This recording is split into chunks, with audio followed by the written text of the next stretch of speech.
Hello everyone, তোমরা সবাই কেমন আছো? আজকে আমি বানাচ্ছি মিক্স সবজি।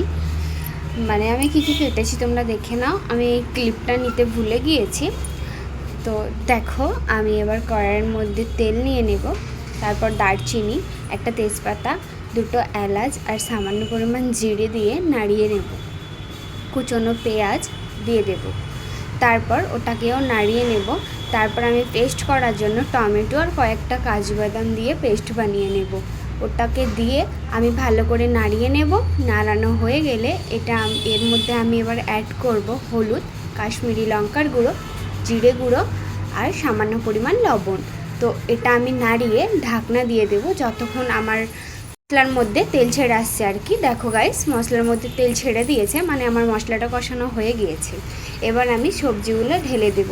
তারপর কিছুক্ষণ নাড়িয়ে বেশ 5 মিনিট নাড়তে থাকবো ভালো করে। খুব সুন্দর একটা গন্ধ বেরোবো। তারপর এর মধ্যে আমি জল অ্যাড করে দেব। দেখো, আমি জল অ্যাড করে দিয়েছি। দেখো, আমার এবার তরকারিটা হয়ে এসেছে। তো এবার আমি এর মধ্যে ধনের পাতা আর গরম মশলা দিয়ে সার্ভ করব।